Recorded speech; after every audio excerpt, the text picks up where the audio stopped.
अब हम सॉल्व करेंगे बच्चों आज से अकाउंटेंसी 2024 का पेपर, उत्तराखंड बोर्ड का है ये, ठीक है। उत्तराखंड बोर्ड वाले ध्यान से देखो, 2024 का पेपर है, अब आज से अकाउंटेंसी का हम सॉल्व करेंगे, ठीक है। आज जो करते हैं लाइन वारी से हम इसको सॉल्व। जिन बच्चों ने 2025 के पेपर का सॉल्यूशन नहीं देखा है वो यूट्यूब चैनल प्लेलिस्ट में जाकर 2025 के सॉल्यूशन, पेपर के सॉल्यूशन देख सकते हैं, ठीक है। चलो देखते हैं पहले। सबसे पहले एमसीक्यूज है। The balance of assets are transfer to realisation account its firm's dissolution. वो बोल रहा है जब फर्म डिसोल्यूशन हो जाता है, फर्म जब बंद हो जाता है, तो एसेट्स को हम जब रियलाइजेशन अकाउंट में ट्रांसफ़र करते हैं तो कौन सी वैल्यू का करते हैं? बुक वैल्यू का करते हैं कि मार्केट वैल्यू का करते हैं कि परचेज वैल्यू का करते हैं कि नन ऑफ दीज? भाई बुक वैल्यू का करते हैं, ठीक है। बुक वैल्यू वाला आंसर ठीक होगा, क्योंकि जब भी तुम रियलाइजेशन अकाउंट बनाते हो तो यहाँ की सारी चीज़ें जो होती है एसेट साइड की, उसको हम पहले ट्रांसफ़र करते हैं ना रियलाइजेशन अकाउंट में। वही चीज़ कहते हैं कि जितना बुक प्राइस दिया होता है, जितना बुक में प्राइस दिया होता है, वही प्राइस तो हम ट्रांसफ़र करते हैं पहले। तो किस प्राइस पे हुआ वो? बुक वैल्यू पे, ठीक है। अगला क्वेश्चन देखो। PQR एक फर्म में पार्टनर थे, इनका प्रॉफिट शेयरिंग रेशियो कितना था? 5:4:1। P रिटायर हो गया बच्चों, इसमें से P रिटायर हो गया from the firm. After the retirement of P के रिटायरमेंट होने के बाद गेनिंग रेशियो Q और R का कितना होगा? कौन सा होगा? तो देखो भाई PQR पार्टनर थे, ये इनका रेशियो था, तो P रिटायर हो गया, इसको ढक दो फिर। तो P को तो रिटायर कर दिया, अब Q और R का रेशियो क्या बच रहा है हमारे पास? क्या बच रहा है? 4:1, ठीक है। तो गेनिंग रेशियो क्या आ जाएगा इसका? 4:1। समझ गए? अब अगला क्वेश्चन है। The liability of partners in A partnership firm is. देखो पार्टनरशिप फर्म में जितने भी पार्टनर, जैसे पार्टनरशिप का फर्म बिजनेस खोलते हो तुम, पार्टनरशिप का फर्म में बिजनेस स्टार्ट करते हो, तो जितने भी पार्टनर्स की लायबिलिटी होती है ना बच्चों, वो अनलिमिटेड होती है, ठीक है। कौन सी होती है? पार्टनरशिप फर्म में पार्टनर्स की लायबिलिटी क्या होती है? हमेशा अनलिमिटेड। अनलिमिटेड का मतलब पता है क्या होता है? कि अगर तो पार्टनरशिप फर्म में बिजनेस स्टार्ट किया, ठीक है, और उसमें पार्टनरशिप फर्म ने कहीं से लोन लिया, ठीक है, और लोन नहीं चुका पा रहा है, तो लोन नहीं चुका पा रहा है तो लोन जिसने दिया है तुम्हें, वो क्या करेगा? तुम्हारे जो बिजनेस की प्रॉपर्टी है वो तो लेगा। अगर उससे भी पैसा क्लियर नहीं हो पाया तो वो लोन वाला क्या करेगा? घर के एसेट्स भी, घर के जो तुम्हारी संपत्ति है, प्रॉपर्टी है, वो भी ले लेगा, ठीक है, वो भी ले लेगा फिर लोन के बदले, अगर चुका नहीं पाए तो ऐसी लायबिलिटी को कौन सी लायबिलिटी बोली जाती है? अनलिमिटेड, ठीक है। अगर लोन नहीं दे पाओगे तो, लोन नहीं चुका पाओगे तो बिजनेस की एसेट्स तो लेगा, और उससे अगर लोन का वो पूरा नहीं हुआ तो घर की प्रॉपर्टी भी तुम्हारी ले लेगा वो आके, ठीक है। बिजनेस के अलावा घर की भी ले लेगा। तो ऐसी लायबिलिटी को कौन सी लायबिलिटी बोलती हैं? अनलिमिटेड, ठीक है। तो पार्टनरशिप की लायबिलिटी कैसी होती है? पार्टनर्स की लायबिलिटी कौन सी होती है? पार्टनरशिप फर्म में अनलिमिटेड होती है, ठीक है। उसके बाद अगला एमसीक्यू पढ़ लो। The profit of reissue of forfeited shares is transfer to capital reserve होगा इसका, ठीक है। भाई फॉरफिटेड शेयर्स को जब हम रीइश्यू कर देते हैं तो उस पर जो प्रॉफिट होता है उसे कौन से रिजर्व में ट्रांसफ़र करते हैं? लास्ट में फॉरफिट ऑफ शेयर का पता करो, किस में ट्रांसफ़र करते हैं? कैपिटल रिजर्व में ट्रांसफ़र करते हैं, ठीक है, न्यूमेरिकल में करा होगा। इसके बाद अगला देख लो question. Such debenture which have charge on assets of a company for the purpose of payment in case of default, ठीक है, दे आर। उसने कहा कोई डिवेंचर्स है हमारे पास, ठीक है, उसको हमने बच्चों क्या करा है? उसके ऊपर हमने कोई चीज़ गिरवी रख दी, कोई एसेट्स रख दी उसके लिए गिरवी। डिवेंचर क्या होता है बच्चों? डिवेंचर कंपनी का लोन होता है, ठीक है। जब कंपनी लोन लेती है तो लोन के बदले कोई, क्वेश्चन में बोल रहा है कि लोन के बदले उसने अपना कोई एसेट्स गिरवी रख दिया है, ठीक है। तो गिरवी रख दिया है तो ऐसे डिवेंचर्स को कौन सा डिवेंचर्स बोलेंगे बच्चों? सिक्योर डिवेंचर, ठीक है। क्योंकि भाई अगर तुम पैसा नहीं चुका पाओगे, कंपनी पैसा नहीं चुका पाएगी तो कंपनी के एसेट्स क्या हो जाएंगे? वो जब्त हो जाएंगे, ठीक है। सिक्योरिटी के रूप में रखा है इसने। जैसे कंपनी किसी से लोन लेती है ना, तो लोन लेती है तो कंपनी अपनी प्रॉपर्टी रखती है, ठीक है। जैसे 40,000 का लोन लिया तो उसके बदले 1 लाख का प्रॉपर्टी रख दिया गिरवी, ठीक है। तो ऐसे डिवेंचर जो होते हैं जिसमें गिरवी वगैरह रख दी जाती है तो कौन से डिवेंचर बोलते हैं? इसे सिक्योर डिवेंचर। और जिसमें गिरवी वगैरह नहीं रखती है, ऐसे ही लोन ले लेती है, ऐसे डिवेंचर कौन सा होंगे बच्चों? अनसिक्योर डिवेंचर, ठीक है। याद रखना, पेपर में आ सकता है कि डिवेंचर कितने टाइप के होते हैं, सिक्योर डिवेंचर कौन सा होता है, अनसिक्योर डिवेंचर कौन सा होता है, ठीक है। ये होता है कन्वर्टेड, ये भी समझ लो। कन्वर्टेबल डिबेंचर क्या होता है, जब हम अपने जिस शेयर को हम अपने डिबेंचर में कन्वर्ट करवा सकते हैं उस डिबेंचर को बोलते हैं कन्वर्टेबल डिबेंचर। और जिस शेयर को हम अपने डिबेंचर में कन्वर्ट नहीं करा सकते हैं, ऐसे डिबेंचर को हम जिस डिबेंचर को हम अपने शेयर में कन्वर्ट करा सकते हैं वो तो हमारा कन्वर्टेबल डिबेंचर हो जाएगा। और जिस डिबेंचर को हम शेयर में कन्वर्ट नहीं करवा सकते, ऐसे डिबेंचर को हम बोलते हैं नॉन कन्वर्टेबल डिबेंचर। तो पेपर में आ सकता है डिबेंचर कितने टाइप के होते हैं, सबको एक्सप्लेन करो। सिक्योर डिबेंचर हो गया, जिसके जब कंपनी लोन लेती है तो उसके बदले यदि कोई गिरवी रखती है सामान जैसे एसेट्स वगैरह तो उसको सिक्योर डिबेंचर बोलेंगे। गिरवी नहीं रखती है, ऐसे ही लोन ले लेती है तो अनसिक्योर डिबेंचर बोल देंगे। डिबेंचर अगर शेयर में कन्वर्ट करवा सकते हैं तो ऐसे डिबेंचर को कन्वर्टेबल डिबेंचर बोलते हैं। और जिस डिबेंचर को हम शेयर में कन्वर्ट नहीं करवा सकते, ऐसे डिबेंचर को हम नॉन कन्वर्टेबल डिबेंचर कहते हैं। तो यहाँ क्या पूछा था, यहाँ पूछा था लोन लिया है कंपनी ने, डिबेंचर इशू करे हैं, और डिबेंचर इशू करने के बाद उसके बदले कंपनी ने अपनी कोई एसेट्स वहाँ गिरवी रख दी है, तो ऐसे डिबेंचर कौन सा होगा, सिक्योर डिबेंचर। ठीक है, सबको पता चल गया होगा। आगे चलते हैं। The portion of the authorise capital which is issue और subscription of the public is called. उसने कहा है कि ऑथराइज कैपिटल का वो पार्ट जो कंपनी क्या करती है, इशू करती है पब्लिक को, तो कौन सा कैपिटल होगा बच्चों, इशूड कैपिटल। ठीक है भाई, कंपनी के पास 1 लाख की कैपिटल थी, तो जो 1 लाख की कैपिटल थी वो तो ऑथराइज कैपिटल हो गया। अब 1 लाख की कैपिटल में से 90,000 की कैपिटल उसने पब्लिक को इशू करे हैं, तो कौन सी कैपिटल हो गई, इशूड कैपिटल। ठीक है, अब आगे चलते हैं। हमें देखना है एसर्शंस एंड रीजन।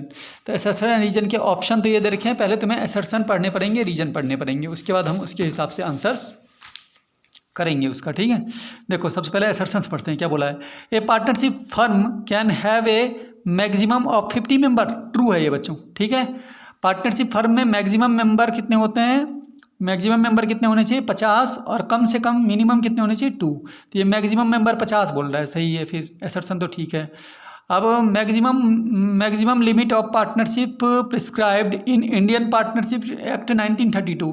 ये मैक्सिमम मेंबर का मतलब डिक्लेरेशन किसने कर रखा है बच्चों, किसमें है ये, कौन से एक्ट में है, इंडियन पार्टनरशिप एक्ट 1932। तो रीजन भी ठीक है इसका। तो एसर्शन और रीजन दोनों सही हैं, यानी ये हमारा इसमें से ये दोनों पढ़ लेना पेपर में, पहले एसर्शन पढ़ना फिर रीजन पढ़ना, फिर उसके बाद ऑप्शन बताना कि इन चारों में से कौन सा ऑप्शन ठीक है। तो ये वाला ठीक हो जाएगा। ठीक है, ये वाला ठीक हो जाएगा। बोथ ए और R correct, R is the correct explanation of A. ठीक है, ये वाला ऑप्शन ठीक हो जाएगा। अच्छा, इसमें 2 क्वेश्चन होते हैं, एक का तो हो गया, पहले एसर्शन रीजन पढ़ना पेपर में और फिर ऑप्शन बताना। ठीक है, फिर दूसरा वाला एसर्शन रीजन भी दे रखा है, इसको भी पढ़ना है, फिर इसमें इसका भी बताना है, उसी में से ऑप्शन इसका कौन सा वाला होगा, इस वाले में कौन सा वाला होगा। तो देखो इसका भी पढ़ते हैं, एसर्शन देखो। Interest on loan to partner is charged 6% per annum. Partnership deed does not provided the change in charging of interest. ठीक है, इसने बोला है interest on loan partners is charge 6% per annum if it partnership deed does not provide the. देखो जरा हिंदी में देख लें, यदि साझेदार से ब्याज वसूलने का प्रावधान नहीं है तो साझेदार को दिए गए ऋण पर 6%। हाँ ठीक है, उसने कहा है कि अगर पार्टनरशिप डीड में कोई बात नहीं बता रखी है कि इंटरेस्ट कितना % देना है लोन पे, तब हम इंटरेस्ट ऑन लोन कितना % देते हैं, बताया था मैंने कि पार्टनरशिप डीड जब अब्सेंट होती है तो ऐसी कंडीशन में इंटरेस्ट ऑन लोन कितना % देते हैं, दिया जाता है 6%। एसर्शन ठीक है बच्चों। रीजन देख लेते हैं। In absence of partnership deed, ये देखो लिख भी दिया रीजन में, अब्सेंस ऑफ पार्टनरशिप डीड, जब पार्टनरशिप डीड अब्सेंट होती है तो provision of the partnership act 1932 apply हो जाता है, 1932 अप्लाई हो जाता है इस एक्ट के अकॉर्डिंग। दस interest on loan to be partner should be charge 6% per annum. ठीक है, otherwise interest is allowed to the agreed rate of interest. मतलब पार्टनरशिप डीड अगर अब्सेंट होता है तो इंटरेस्ट ऑन लोन जो है इस पार्टनरशिप डीड 1932 एक्ट के अकॉर्डिंग कितना % दिया जाता है, 6%। यानी एसर्शन और रीजन इसका भी दोनों सही है, यानी ए भी सही है आर भी सही है, और ए सही है और आर इसका क्या है, एक्सप्लेनेशन है। तो इसका आंसर भी वही हो जाएगा बच्चों। ठीक है, क्या हो जाएगा, इसका आंसर भी यही हो जाएगा। बोथ ए और R correct and R is the correct explanation of A. समझ गए? तो क्या करना है तुमने पेपर में, ये दोनों पढ़ना है पहले, एसर्शन और रीजन, फिर इसका आंसर नंबर ये डाल के ना, आंसर नंबर ये डालना, और फिर बताना कौन सा ऑप्शन सही है। फिर इसके असर्शन रीजन भी पढ़ना, इस क्वेश्चन का असर्शन रीजन पढ़ना, फिर इसका भी आंसर नंबर ये डाल के ना फिर इसमें से बताना है इसके लिए कौन सा ऑप्शन सही है। ठीक है बच्चों, अब चलते हैं अगले क्वेश्चन में। ट्रू फॉल्स है, कौन सा है आप? True false. ट्रू फॉल्स देखो क्वेश्चन में बोला है, in the books of the firm at the time of dissolution of partnership revaluation account is opened and not a realisation account. अच्छा गलत बोल रहा है, ये फॉल्स हो गया बच्चों, इसका क्या हो गया? फॉल्स। उसने कहा जब कोई partner in the books of firm of the time of dissolution, जब डिसोल्यूशन होता है तो जब फर्म बंद होती है, डिसोल्यूशन होता है, उस टाइम रिवैल्यूएशन अकाउंट बनाते हैं। गलत बोल रहा है। जब फर्म डिसोल्यूशन होता है तो हम कौन सा अकाउंट बनाते हैं बच्चों? रियलाइजेशन अकाउंट बनाते हैं। ये बोल रहा है जब फर्म डिसोल्यूशन होता है तो हम रिवैल्यूएशन अकाउंट ओपन करते हैं, रियलाइजेशन अकाउंट नहीं। गलत है। ठीक है भाई, रियलाइजेशन अकाउंट ओपन करते हैं, ये वाला ओपन करते हैं। ये मना कर रहा है कि रियलाइजेशन अकाउंट नहीं ओपन करते हैं। जब फर्म डिसोल्यूशन होता है तो रियलाइजेशन अकाउंट ही तो ओपन करते हैं। अब वो बोल रहा है जब फर्म डिसॉल्व होता है तो हम रिवैल्यूएशन अकाउंट ओपन करते हैं। भाई गलत बात है, डिसोल्यूशन के केस में रियलाइजेशन अकाउंट ओपन करते हैं। ठीक है, तो वो बोल रहा है रिवैल्यूएशन अकाउंट ओपन करते हैं, ये वाला अकाउंट नहीं। गलत है, यही वाला अकाउंट तो ओपन करते हैं, रियलाइजेशन अकाउंट ओपन करते हैं। एडमिशन में डिसोल्यूशन के टाइम में ये वाला अकाउंट ओपन होता है। तो क्या हो गया इसका आंसर? फॉल्स। उसके आगे चलते हैं। द कंपनी कैन नॉट री issue the forfeited of shares at discount, ये भी फॉल्स है। भाई फोरफिटेड ऑफ शेयर्स जो होती है, जब कंपनी शेयर को जब्त कर लेती है तो जब्त करने के बाद उसका री इशू करती है। तो ये बोल रहे हैं कि री इशू जो करती है, दोबारा जब बेचती है उस शेयर को, तो क्या वो डिस्काउंट में नहीं बेच सकती? बेच सकती है, क्यों नहीं बेच सकती है? ये भी फॉल्स हो गया।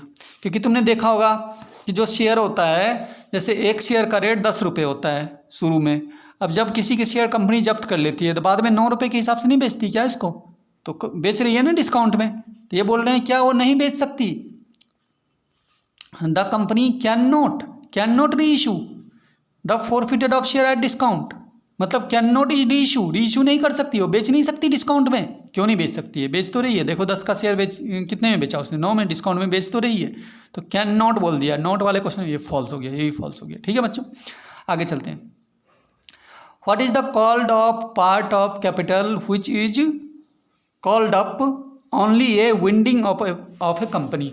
उसने बोला है यदि कोई कंपनी विंडिंग अप, यदि कोई कंपनी बंद हो गई है, बंद होने के बाद ऐसे कैपिटल का वो पार्ट क्या कहलाएगा? जो जब कंपनी बंद होती है, देखो जब कंपनी बंद होती है तो कैपिटल का वो पार्ट कहलाता है बच्चों रिजर्व कैपिटल। देखो जब कंपनी बंद होती है ना, जब कंपनी बंद होती है तो कंपनी की कैपिटल में से कुछ पार्ट रिजर्व करके रखा जाता है। वो जब कंपनी बंद होगी ना उसी टाइम मांगा जाएगा, ये अमाउंट उसी टाइम मांगा जाता है जब कंपनी बंद होती है। तो उन्होंने इस कैपिटल को क्या करके रखा हुआ? रिजर्व करके। तो वही पूछ रहे हैं कि जब कंपनी बंद हो जाती है, विंडिंग अप मतलब बंद हो जाती है, जब कंपनी बंद हो जाती है उस टाइम जो मांगा जाता है, मांगा जाने वाला, बंद होने के बाद मांगा जाने वाले कैपिटल को, मांगे जाने वाले कैपिटल को कौन सा कैपिटल बोलते हैं? तो क्या होगा इसका आंसर? Reserve capital. याद हो गया? रिजर्व कैपिटल की अमाउंट कब मांगी जाती है? ऐसे ही पूछ लेंगे, रिजर्व कैपिटल की अमाउंट कब मांगी जाती है कंपनी वालों ने? कंपनी वाले कब मांगते हैं रिजर्व कैपिटल की अमाउंट? बोलते ना रिजर्व कैपिटल की अमाउंट कंपनी वाले तब मांगते हैं जब कंपनी क्या हो जाती है? विंडिंग अप मतलब बंद हो जाती है। ठीक है, उस टाइम ही मांग सकते हैं। कंपनी ओपन रहती है उस टाइम, ओपन के टाइम पे ये कैपिटल नहीं मांगी जाती। ठीक है, कब मांगी जाती है? जब कंपनी क्या हो जाती है? बंद हो जाती है। तो कंपनी के बंद होने के टाइम पर मांगे जाने वाले कैपिटल को क्या बोलते हैं? रिजर्व कैपिटल बोलते हैं। समझ गए? अगला पढ़ते हैं फिर। अकॉर्डिंग टू सेबी, सेबी का फुल फॉर्म क्या है बच्चों? Security exchange board of India. ये तुमने बिजनेस में भी पढ़ा होगा, बिजनेस स्टडी में। According to SEBI guideline, SEBI की गाइडलाइन के according the minimum subscription of the capital should not be less than percentage of the issue account. ठीक है, इशूड अकाउंट। उसने ये बोला है कि भाई सेबी ने, security exchange board of India ने ये बोल रखा है कंपनी वालों को कि अगर तुम शेयर इशू कर रहे हो 1 लाख के, 1 लाख के शेयर इशू कर रहे हो ना, तो इसमें से 90% शेयर के कस्टमर तुम्हारे पास आने चाहिए, ठीक है, तभी तुम्हारी कंपनी को अप्रूवल मिलेगा। सेबी के अकॉर्डिंग क्या बोला गया है, security exchange board of India ने क्या गाइडलाइन दे रखी है कि जितना तुम शेयर इशू करोगे, जैसे कंपनी के पास कितने शेयर हैं, 1 लाख सपोज, तो 1 लाख का 90% मतलब 90,000 शेयर के लिए कस्टमर तुम्हारे पास आने चाहिए, ठीक है। 90,000 शेयर के लिए तुम्हारे पास अगर कस्टमर आ रहे हैं तब तो तुम्हें मतलब 90% कस्टमर अगर तुम्हारे पास आ रहे हैं तभी तुम्हारी कंपनी को अप्रूवल मिलेगा, वरना नहीं मिलेगा, ठीक है। कितना परसेंट की बात हो रही है, 90% की, तो वही परसेंटेज पूछ रहे हैं कि कितना परसेंट कस्टमर होने चाहिए। तो देखो क्या बोला है, according to SEBI guidelines, SEBI की गाइडलाइंस के अकॉर्डिंग मिनिमम कितना परसेंट, कम से कम कितना सब्सक्रिप्शन होना चाहिए, कितना परसेंटेज होना चाहिए, कितना मिनिमम सब्सक्रिप्शन कितना परसेंट बताया अभी, 90% of the capital should not less than, मतलब 90% से कम नहीं होनी चाहिए। अगर 90% से कम आ गए ना कस्टमर, नहीं मिलेगा अप्रूवल, ठीक है। तो परसेंटेज पूछ रहे हैं, कम से कम कितना परसेंट होना ही चाहिए, कम से कम कितना परसेंट होना ही चाहिए, 90%, ठीक है। 90% से कम नहीं होना चाहिए, ठीक है बच्चों, इससे कम नहीं होना चाहिए इशूड अकाउंट में, ठीक है। तो ये हमारा हो गया इस टाइप का इसका क्वेश्चन, ठीक है। तो यहाँ तक रहने देते हैं, बाकी अगले पार्ट में करते हैं हम।